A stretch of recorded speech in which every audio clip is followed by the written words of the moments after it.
Excuse me, we're here. Let's get straight to it. I'm right back at you like I never left, and I'm gonna go this hard to my last breath. It's Lil Kenny Russell, Canoom, Consul Moon. You already know what you're gonna get me. Step in this room, you're now dealing with Canoom. Yeah, I'm here. And while I'm here, I'm gonna make the information direct and clear because a lot of y'all can't hear. Yeah. Now, welcome back to another episode of Make My Ancestors Great Again. Welcome back to Make My Ancestors Great Again. This is another episode of My Thoughts. This is My Thoughts 312. And we're going to just deal with some outlandish, nonsensical garbage as we always do. Because again, I don't think I've driven home the point enough to where people can understand and call out this nonsensical garbage on their own. So I will continue to bring forth things that I see and can just say they're outlandish. Okay. This man has no proof for anything that he's saying, but yet he's saying it, and people believe that since he's some type of reverend, deacon, pastor, bishop, all this nonsense, he has the authority to bring forth nonsensical claims, and people will substantiate his claims because of who he say he is. Again, God is the man or woman that speaks for God. And it's simple and plain. Let's look at the ancestors, and we'll get straight to it. I hope you guys enjoyed that ancestor speak last week, Thursday. That was El Haj Malik Shabazz, Malcolm X. Some of you might know him as that. Let's look at the ancestors, and we'll get straight into it. One thing you have to get through your mind and keep it. Nothing that ever came from the European mind was meant to do anything but facilitate European domination of the world. And I said there's no exception. There's no exception. Nothing that ever came from the European mind was meant to do anything but facilitate European domination of the world. And there's no exception. That's the great Dr. John Henry Clarke. And as you've seen in that video and photographic depiction accompanying him and photos were John G. Jackson, Malcolm X, Ivan Van Sertima, Dr. Bean, Dr. Clarke, Hubert H. Harrison, and Sheikh Anta Diop, okay?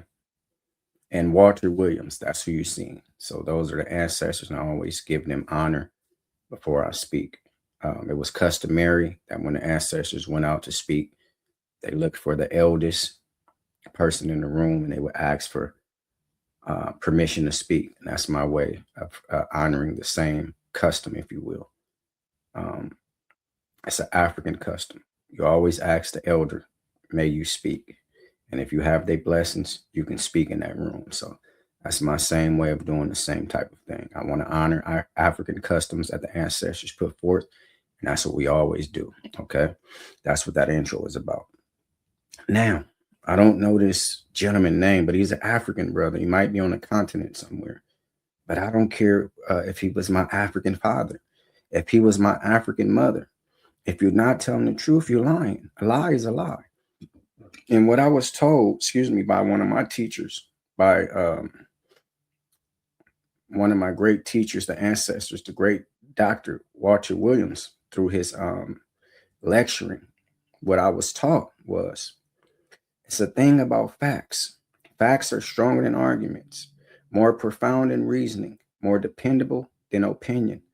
Facts silence disputes, supersedes predictions, and facts always end the arguments. If you bring the facts, you can't argue with a fact. Okay.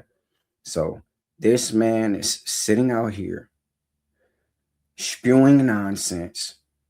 And this video comes from Church Gist. That's what it says. It's about 20,000 likes on it. It's a large short video. I only have 23 seconds of it. You can go to Church Gist and you can find this whole thing. This is a fair use act. I'm giving my thoughts, opinions, scrutiny, and I believe this is a teaching moment. Let's look at this. This man is dealing and talking about breast cancer. Now, if you go do some research on your own, you'll see that breast cancer in 2025 was estimated or projected to kill 42,170 women in the US alone. You see, the US alone, 42,170 women. So if this man, this trick that he's getting ready to explain worked, he should be a very busy man. The rest of his days, he should be spending making sure that that 42,170 in the US alone, the number is knocked down significantly. Okay. He might not be able to get to all of them, but he should at least be able to do his part if this stuff is real. Okay. And it's true. But we know that this is nonsensical garbage. And if he's on the continent, there's more people there than in the United States. So he should be worldwide doing the same trick. Let's listen to what he's saying, and I'll tell you what I'm barking about. Last night, God reminded me of one friend. And it's choppy. That's the video. It's choppy. I apologize for that. He said, this is about people asking him, did he fake miracles? And he said, last night, God reminded me of one. And he gives a story about a young lady with breast cancer. Let's listen to it. Friend had cancer of the breast. They took her to the hospital, cut off that one breast. He was reminded that his friend had breast cancer. They took her to the hospital, cut off one of her breasts to save her. Okay. They found it in one of her breasts. They cut it off to save her life. Okay. Let's continue. So that she won't die. And this lady went to visit her friend in the hospital. So a lady went to visit her friend in the hospital. Okay, let's continue. I had to see her in that situation. And they took one anointed handkerchief that we had prayed over. The lady that went to visit her friend, she was sad to see her in that condition. But she took one handkerchief that this gentleman has prayed over, and everybody in his congregation, all the clergy prayed over. Okay, she took one magical handkerchief, and let's listen to the conclusion. And laid it on the wound and prayed. 2 weeks later, a new breast had grown. Wow. And as you see there, it say, I fake miracles with a question mark, because this was the question that was given to this gentleman. And he answered, he said, God reminded me of one miracle, and he shared it just there. That's why I only had the 23 seconds. Okay. So he knew a lady that had breast cancer. So another lady that he knew, these were all through his congregation and members and things of that nature, went to visit the lady that they both knew. She was sad to see her in that state. They just cut off one of her breasts to save her life. She had a wound there, one breast, and one breast was gone. Okay. She took a handkerchief that they all prayed over, magical handkerchief from God, put it on the wound, said a prayer. 2 weeks later, the breast grew back natural to regular size. You see, as long as you let people get away with this nonsense and continue to make damn fools of you in your adult age. See, this would be all right for infants. See, God, he took a little piece of bread, and the bread kept growing and growing and growing larger in number. And he was able to pass that bread out, and that crumb never diminished. As long as you tell these childlike stories to infantile minds and childlike minds, that's why you have to be born again when you come into Christianity, because your mind has to stay infantile. You see, they wouldn't pull this off with any adults. So if you're in your right adult thinking, you know that this is a nonsensical story.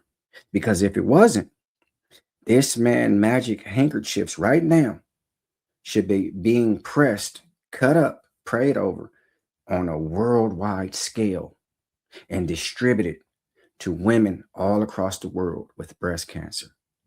Take the handkerchief, put it on their breast, whether they was able to remove one to save the lady life, or if they just both was infected with breast cancer, and they're going to kill them. Because see, this is nothing to laugh about. This is a deadly disease that affects the whole world. 42,170 women. It says it right here, and you can look it up for yourself. Right here on Google, was estimated to die in 2025. You see, 42,170. He's on the continent. So that number, I don't know the mortality rate or things like that, but it's a larger number of women there. So I'm sure they're affected by it as well. But 42,000 mothers, 42,000 daughters, 42,000 aunts, 42,000 grandmothers, 42,000 granddaughters, 42,000 great grandmothers every year, you see. So if this is real, this man needs to be flying everywhere, filling them emergency rooms and filling them cancer wings of different hospitals and clearing them out. Going home. A couple days later, your breasts grow back, you free. Stop letting people make damn fools of you. This man is lying. You know he's lying. God is the man that speaks for God. That's my thoughts on all this nonsensical nonsense garbage. He cannot give one scripture to substantiate any of these false claims. He cannot give us one medical result. He cannot bring the young lady up there, even if this thing did happen. What I mean by that, not this nonsense. If it was a lady suffering from breast cancer, she got one breast cut off to save her life, and then a breast implant was put in to match the one she already had, the existing one, and he bring her forth and she say he did all this nonsense. That would be a ploy and a plot and a play, also a scheme for nonsense to keep facilitating this garbage. But show me the medical exams. Show me the medical records that say, hey, this lady was infected by breast cancer, cut off one of her breasts. The doctors and everybody goes along and said, hey, here's her reports. She didn't have any implants. A week later, 2 weeks later, she had a breast that grew back and she's cancer-free. If he does not produce any of these things, XYZ, as I just forementioned, he's a flat out liar, and he need a 100% world-class ass whooping and a kick in his ass. I love the brother. No disrespect. I don't know his name and I don't need to know it. But that's what he need for lying. That's my thoughts on all this. It's Lil Kenny Russell, Kanoom, Consul Moon. You already know what you're going to get me. Step in this room. We now did Lil Kanoom. This is what I do. And I love to do it. And before I take back what I said, I ask him to it. Like, share, subscribe, comment, and I thank you for watching. Education and preparation is the first step to retaliation. So before you pick up a weapon or a silly religion such as this, pick up some knowledge. If you feel like you want to do something for me, like and subscribe because it won't cost you a fee. I'll see y'all. See you guys Friday. Maybe I'll come on again Thursday, Wednesday or Thursday. I'm not sure. Maybe I'll do Thursday and Friday. Maybe I'll do tomorrow and Friday. But I wasn't able to come on Monday. My mother was here. My God, that's the only God I've ever known. When I cried, she fed me. When I was wet, she changed me. She nourished me. She sustained me. She carried me for 9 months. She let me develop for 9 months. And when I got out, she was my first teacher, you see. So that's what I have to say on that. I'll see you guys next week. If anybody's offended by anything you heard, I mean, not next week, in a couple of days. I mean every word. Yeah.